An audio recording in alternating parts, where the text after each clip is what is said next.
Teobytes. ¿Sabe usted cuáles son los punteros para las partes del sermón? ¿Ha utilizado elementos de apoyo en la entrega del sermón?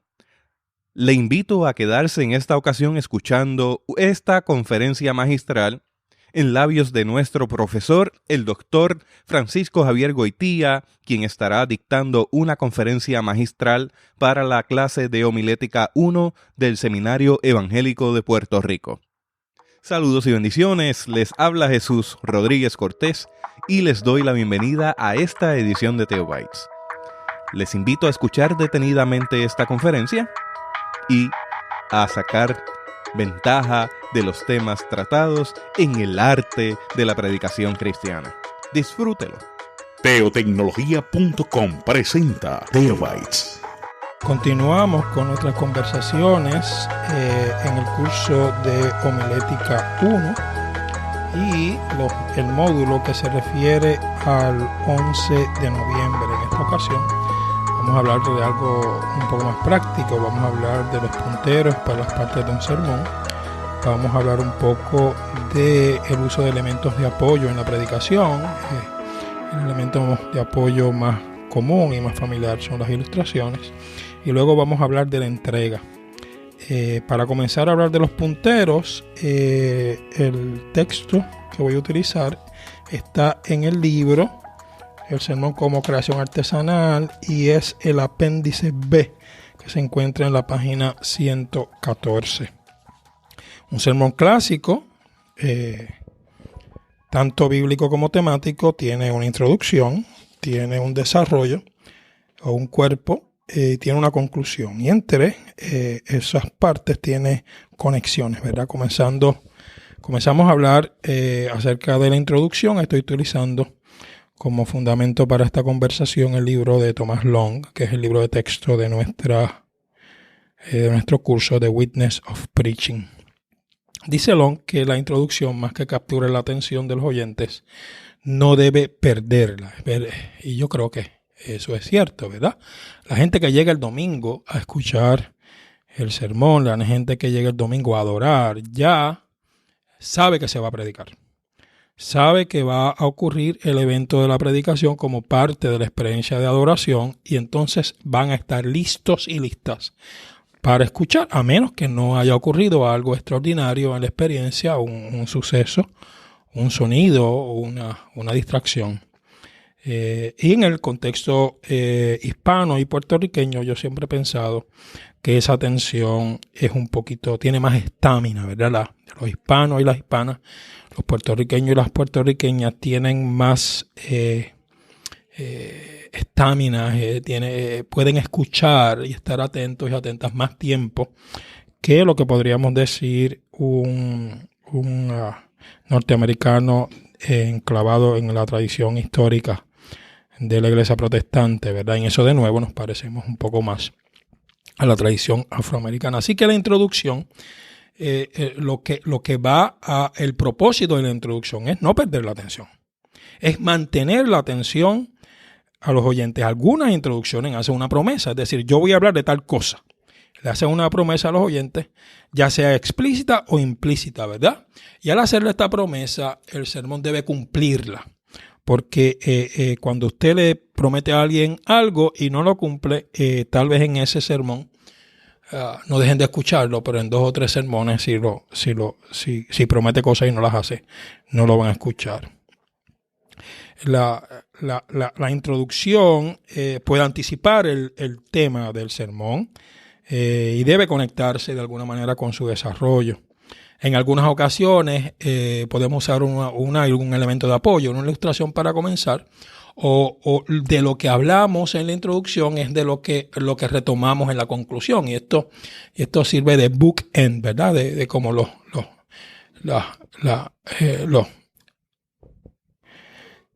En algunas ocasiones podemos utilizar la introducción y amarrarla con lo mismo que vamos a hablar al terminar. Y esto funciona como bookend, ¿verdad? Se amarra el sermón al principio y al final para crear un evento orgánico.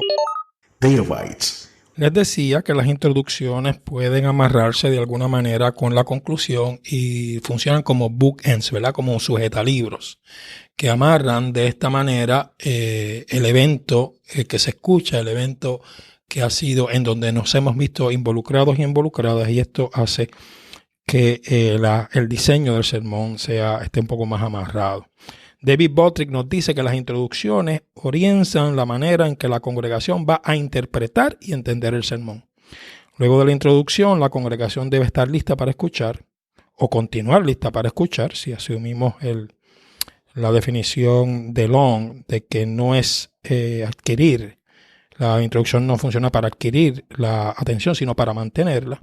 Y está preparada para escuchar de un modo particular. Así que la introducción puede ser una frase, puede ser una historia, puede ser una oración, puede ser una cita, puede ser la explicación de qué se va a hacer en el sermón, la introducción del tema del sermón, una promesa que se le hace acerca de lo que va a decir y hacer el sermón.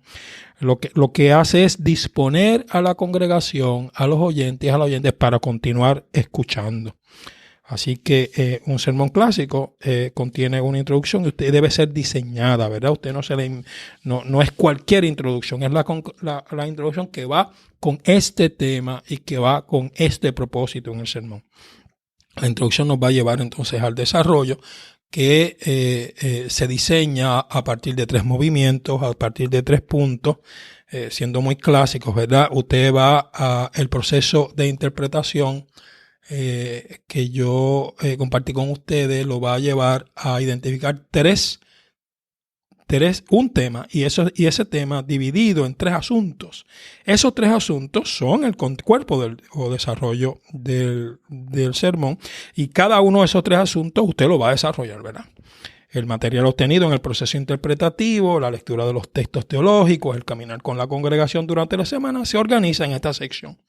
Utilice las oraciones de foco y función de que hemos hablado o que usted leyó y se presentó en el instrumento que yo les hice llegar, o en las lecturas que tuvimos del libro de The Witness of Preaching, para seleccionar el material que va a presentar. Usted va a tener mucha información que ha recogido, que ha recopilado, que tiene disponible en la creación de su sermón. Y usted va a decidir de todo eso que usted tiene, qué 3 cosas se necesitan decir y qué se necesita decir de cada cosa, ¿verdad? En el proceso interpretativo, el dilema va a ser cuál sermón de todos los que usted ha descubierto es el que va a predicar, y eso lo determina el sitio existencial de la congregación, la situación histórica de la congregación este domingo particular. Y entonces de todo eso usted coge un tema, y de ese tema usted dice qué 3 cosas se necesitan decir y qué se necesita decir de cada una de esas 3 cosas. Y entonces ahí usted va desarrollando el tema de su sermón.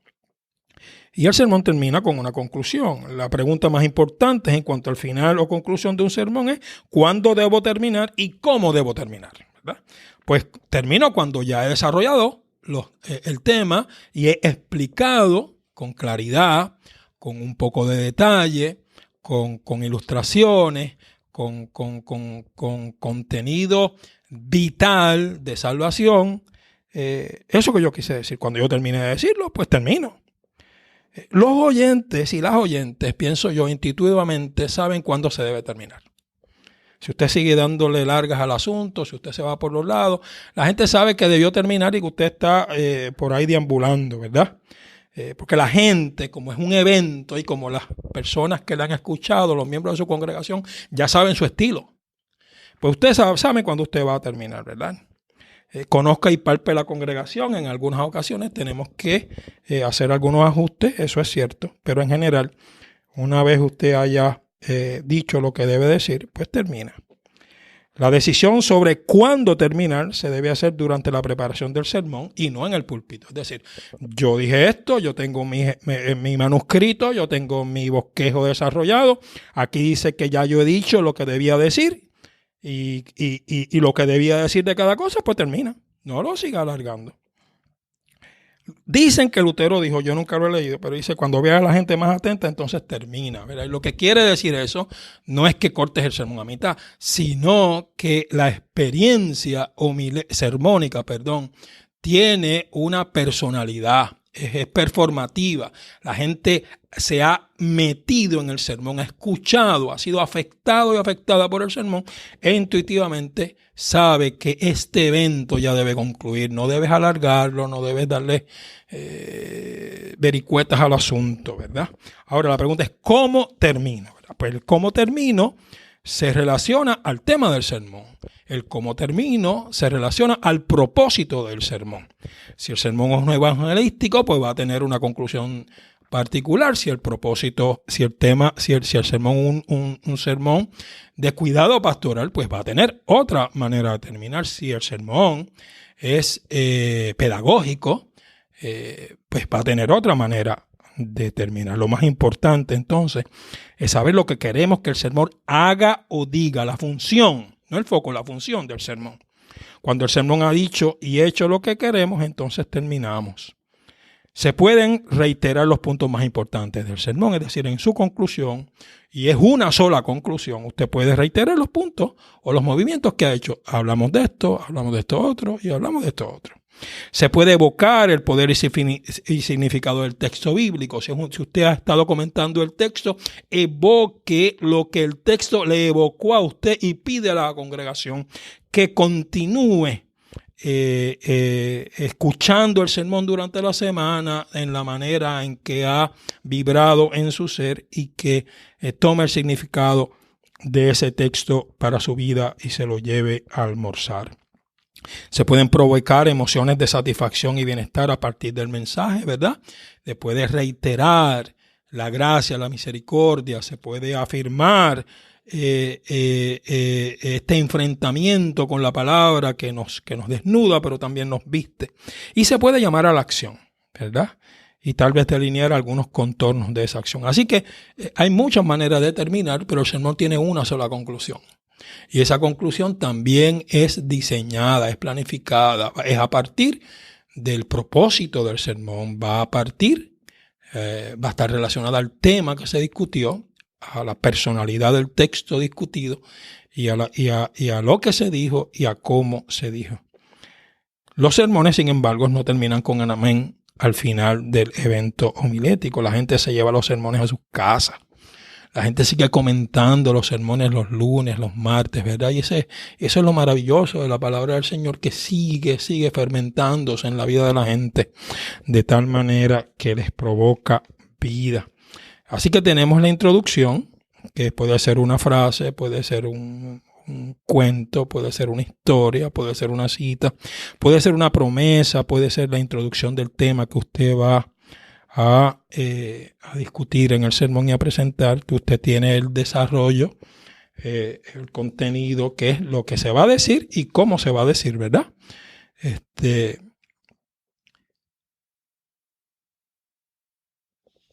Usted tiene el tema, usted desarrolló las 3 cosas que va a decir y usted explicó lo que quería explicar de cada cosa que dijo que iba a decir. Y tiene la conclusión, que puede ser un resumen de lo que se dijo, puede ser una invitación a la acción, puede ser una reafirmación del poder del texto, puede ser el llamado a la conversión, puede ser el llamado al compromiso evangélico. Usted decide cómo va a ser su conclusión. Y entre las partes del sermón y los párrafos están lo que se llaman las conexiones.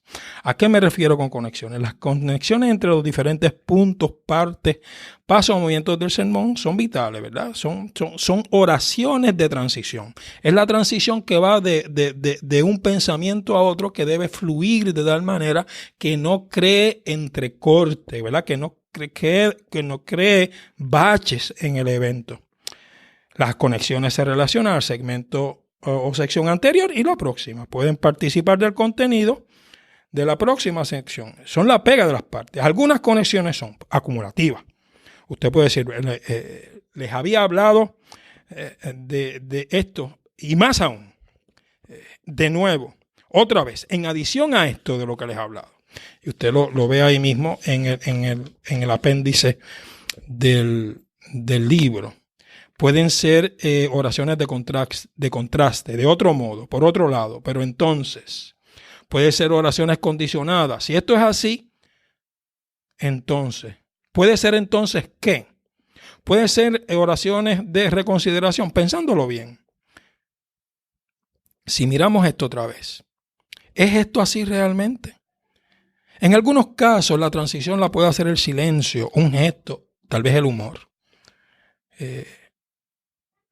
Y esto lo que hace es que crea una experiencia lingüística, una experiencia performativa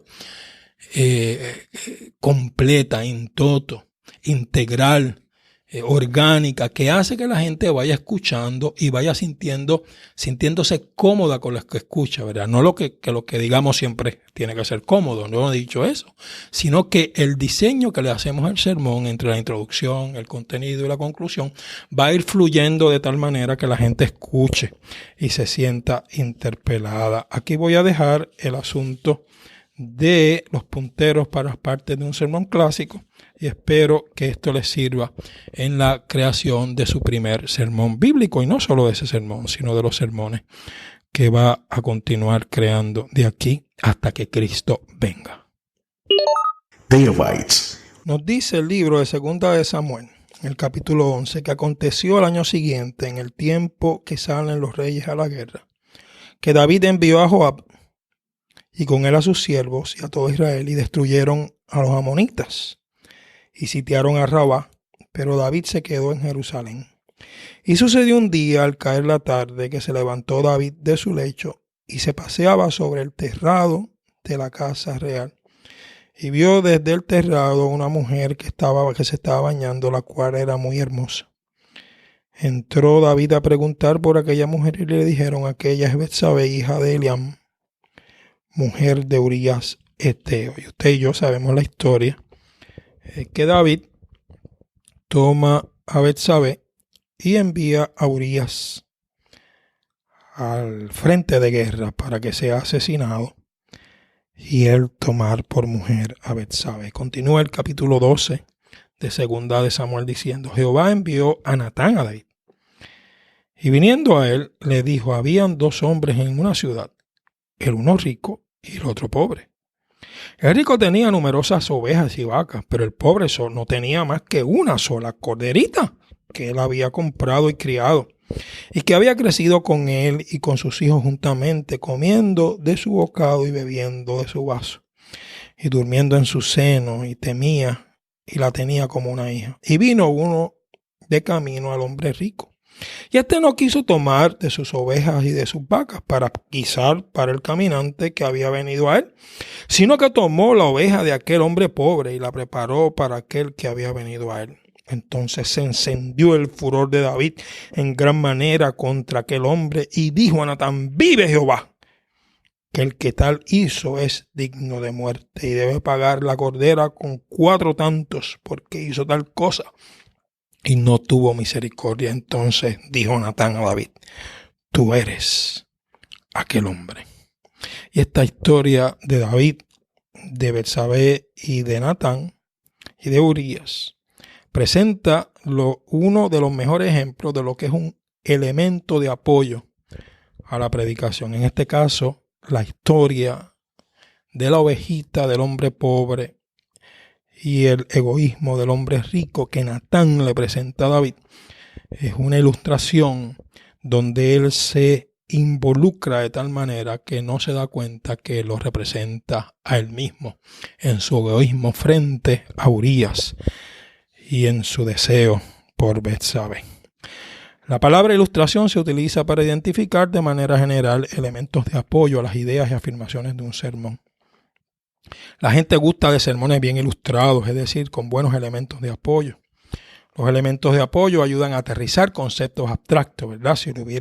Si se hubiese ido de frente Natán contra David y lo hubiera acusado de una manera abstracta: tú eres un pecador, tú eres un rey abusador, tal vez David no hubiese reaccionado como tal, pero la ilustración lo fue sobando, lo fue preparando para enfrentarlo a su propia pecaminosidad. Así que los elementos de apoyo ayudan a aterrizar conceptos abstractos o conceptos que de otra manera serían demasiado difíciles o crearían en nosotros y en nosotras algún tipo de resistencia. Los elementos de apoyo adornan el sermón de modo que sea una experiencia oral agradable, que la gente escuche. Le provee un elemento de entretenimiento que es valioso en la experiencia oral. El entretenimiento, y lo vuelvo a decir aquí dentro de la definición de la retórica griega, no es un asunto de pasarla bien, es un asunto de sentirnos cómodos, de sentirnos felices, de tal manera que nuestros oídos estén disponibles. Los elementos de apoyo informan y ayudan a explicar, ¿verdad? Nos dan información y nos ayudan a explicar algunos de los movimientos o puntos del sermón. Tratan de convencer a la persona, en el caso del texto de 2 de Samuel que les leí. Inspiran a la gente una cita de la Madre Teresa o una cita de Roberto Clemente. Inspiran a la gente el ejemplo de otro personaje bíblico que se utiliza para enfatizar el punto que hemos querido explicar, pues inspira a la gente y nos mueven a la acción, ¿verdad? En este caso, al arrepentimiento en la historia de David y Urías. Algunos elementos de apoyo pueden ser historias o relatos, ¿verdad? Usted puede leer una historia, usted leyó algún cuento, usted leyó alguna biografía y lo puede utilizar como ejemplo de afirmaciones bíblicas, de afirmaciones teológicas o doctrinales. Y este asunto de ilustraciones no es nuevo, estamos hablando de que hace muchos siglos se comenzaron a utilizar textos bíblicos para ilustrar otros textos bíblicos y textos no bíblicos para ilustrar puntos que se querían utilizar como tema de un sermón, ¿verdad? Se pueden hacer ejemplos de afirmaciones que nos ayuden a explicar elementos doctrinales. Podemos hacer ejemplos hipotéticos. Usted puede crear un relato que es ficticio, que ilustre lo que usted quiere decir, ¿verdad? No tiene que ser una historia que sucedió. Usted puede desarrollarla, ¿verdad? Y esto no es estar mintiendo. Esto es un elemento que usted está utilizando para aclarar un punto o explicar un punto en su sermón. Se pueden utilizar experiencias personales. En las experiencias personales yo creo que debemos tener un poco de cuidado, ¿verdad? Debemos pedir, en el caso que sea, en el caso nuestro, vamos a quedarnos, ¿verdad? Lo que es una propia experiencia personal. Usted no debe ponerse de ejemplo para que usted sea el mejor de los cristianos, pero usted puede ponerse como ejemplo para usted ser un ser humano como cualquier otro y que la gente vea en su experiencia algo con que identificarse. Podemos utilizar experiencias de otras personas de la congregación o de otras personas que nosotros conocemos. En este caso, como casi les dije hace un rato, debemos pedirle permiso a la persona que vamos a utilizar su ejemplo. Podemos utilizar historias bíblicas para explicar historias bíblicas, ¿verdad? Es un elemento de apoyo.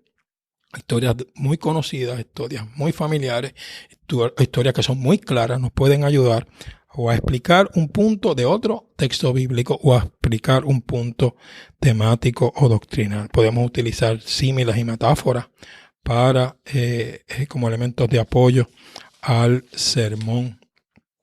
Los símiles son comparaciones, ¿verdad? Que aclaran un concepto. El amor de Dios es como el de mi abuela.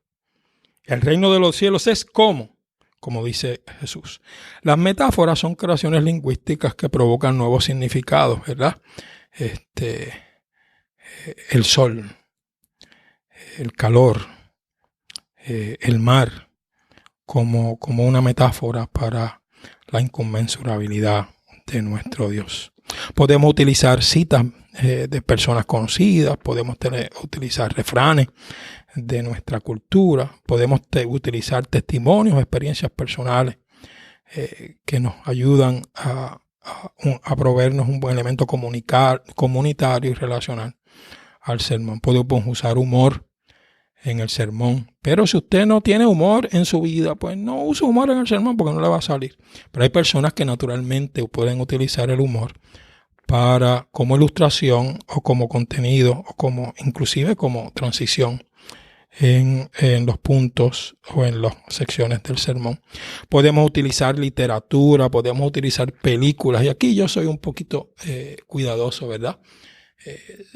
Tal vez más que utilizar el evento de una película, porque todas las personas no han visto la película, podríamos utilizar los recursos técnicos que tenemos y entonces utilizar el proyector que tenemos en el templo para pasar un minuto de la película, para que la gente todos lo vean. Y entonces eso sí es un elemento de apoyo. En vez de explicar la película o hablar de la película, que para usted es muy familiar, pero que no todo el mundo la vio. Los elementos de apoyo pueden ser tan cortos como una palabra o una frase, o pueden ser tan largos como una parábola, ¿verdad? Dependiendo de cómo usted lo vaya a usar. Cuando utilizamos los elementos de apoyo, ilustraciones, citas, películas, humor, testimonios, otros textos bíblicos, debemos recordar algunas cosas. Uno, el sermón no es una colección de elementos de apoyo, ¿verdad? Esto no es una ilustración sobre otra. El sermón son los asuntos de contenido que usted va a presentarle a la congregación, y el elemento de apoyo va en función del contenido, no al revés. Los elementos de apoyo le sirven al sermón, ¿verdad? Están presentes en función de la proclamación y el propósito del sermón. Y se ubican, se estudian y se escogen. Usted escoge esta ilustración para aclarar este punto. Y ya se acabó. Y en un sermón lo más probable, usted va a usar una o dos. Puede usar una historia para comenzar el sermón y tal vez otra historia para como manera de aclarar y explicar y aterrizar uno de los dos o de los tres movimientos o temas que va a discutir. Pero usted lo escoge y usted lo ubica donde quiere que funcione, ¿verdad? Para que realice lo que desee. Las ilustraciones y elementos de apoyo son como los chistes. Usted los puede hacer una sola vez en la congregación. Si usted usa una ilustración que ha sido muy poderosa, que es muy buena, usted la puede utilizar en esa congregación una vez. Porque si la usa, aunque sea el año que viene, alguien se va a acordar que la usó. Lo que puede hacer es utilizar esa misma ilustración cuando lo invitan a predicar en otro sitio. Si usted es un predicador itinerante, pues lo puede usar en muchos lugares. Pero no la sobreuse porque va a perder su eficacia, ¿verdad? Cuidado con el uso de experiencias personales, ya se los dije, o experiencias con personas de la congregación. Usted, cuando se usa como ejemplo, utilícese como ejemplo de la condición humana, y las personas de la congregación son modelos de experiencias de gracia. No use una ilustración de una persona de la congregación para ilustrar algo malo. Utilice ese ejemplo para aclarar algo bueno y pida permiso. Las ilustraciones o elementos de apoyo más efectivos y eficaces se pueden utilizar una sola vez, como ya les dije, y usted las va a ir buscando. No compre libros de ilustraciones. Vaya creando su propio almacén de elementos de apoyo, ¿verdad? Usted va a observar, usted va a ver historias, usted va a leer, usted va a ir apuntando en una libretita o en el notes del celular, archivando todas esas historias, todas esas citas, todos esos elementos de película. Y cuando usted se venga a dar cuenta, usted tiene su propio material, porque cuando usted comparte algo que es suyo, lo comparte con más viveza, ¿verdad? Y no lo deje para después. Si lo vio en el momento, escríbalo. Y después lo explica mejor cuando llega a su casa. Pero si le dice, no, yo lo dejo para después, se le va a olvidar. Las ilustraciones son contextuales, necesitan una buena exégesis bíblica y exégesis de la congregación, es decir, algunas personas van a entender según a su contexto. Y puede que usted tenga una ilustración que le funcione en una iglesia que usted conoce, que es de un pueblo o es de un barrio, porque en la historia del barrio, en la historia del pueblo, eso le funciona, pero esa misma ilustración no le va a funcionar en otro pueblo o en otro país, en otro lugar. Así que cuide y procure que cuando usa la ilustración esté pendiente de quién es su audiencia, ¿verdad? Que la puedan entender. ¿Dónde encontramos ilustraciones y cómo las usamos? Pues usted tiene que entender qué es lo que va a decir para poder tener una ilustración.